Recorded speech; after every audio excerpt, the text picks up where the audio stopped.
Dear students, তোমাদের সবাইকে শুভেচ্ছা। আজকের ক্লাসে আমরা বায়োলজির একটা চমৎকার শর্টকাট টেকনিক শিখব।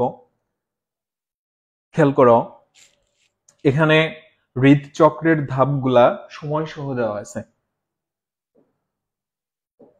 তোমরা এটা জানো যে হৃৎপিণ্ডের সংকোচনকে আমরা বলে থাকি হচ্ছে সিস্টল, আর হৃৎপিণ্ডের প্রসারণ এটাকে আমরা বলে থাকি হচ্ছে ডায়াস্টল।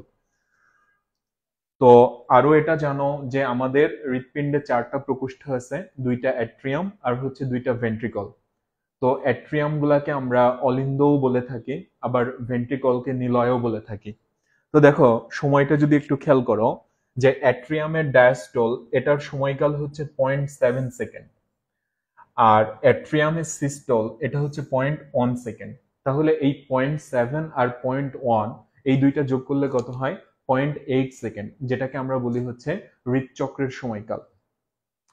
আবার খেয়াল করো, যদি আমরা ভেন্ট্রিকলের সিস্টল দেখি তাহলে এখানে টাইম লাগে হচ্ছে 0.3 সেকেন্ড, আর ভেন্ট্রিকলের ডায়াস্টলে টাইম লাগে হচ্ছে 0.5 সেকেন্ড। তো এই যে 4টা সময়, এটা কিন্তু আমরা এমসিকিউ পরীক্ষাতে বারবার এখান থেকে প্রশ্ন আসতে দেখি।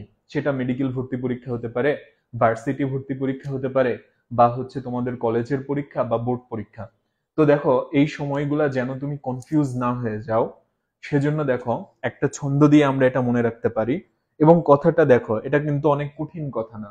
আমরা বারবারই এই কথাটা শুনি বা হচ্ছে বলি যে আমাদের দেশ 71 সালে স্বাধীন হয়েছে। কত সালে? 71 সালে। এবার দেখো, তাইলে আমাদের এখান থেকে আসবে হচ্ছে অ্যাট্রিয়াম, আর দেশ থেকে হচ্ছে ডায়াস্টল। দেশকে যদি তুমি বাংলিশ ভাষায় লিখতে চাও তাহলে তোমাকে লিখতে হবে DESH, দেশ। বা মানে ইংরেজিতে লিখতে চাইলে DESH লিখতে হবে।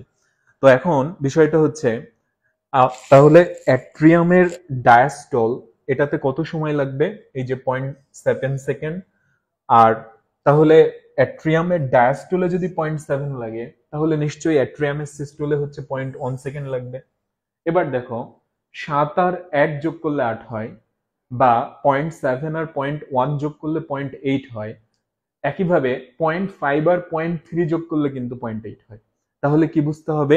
আমাদের ভেন্ট্রিকলের ডায়াস্টলে টাইম লাগবে হচ্ছে 0.5 সেকেন্ড, আর ভেন্ট্রিকলের সিস্টলে টাইম লাগবে হচ্ছে 0.3 সেকেন্ড। তো ভাইয়া ও আপুরা, দেখো আমরা একটা চমৎকার ট্রিকের মাধ্যমে পুরা বিষয়টা কিন্তু সহজে মনে রাখতে পারি। তো তোমাদের সবার জন্য অনেক অনেক শুভকামনা রইল।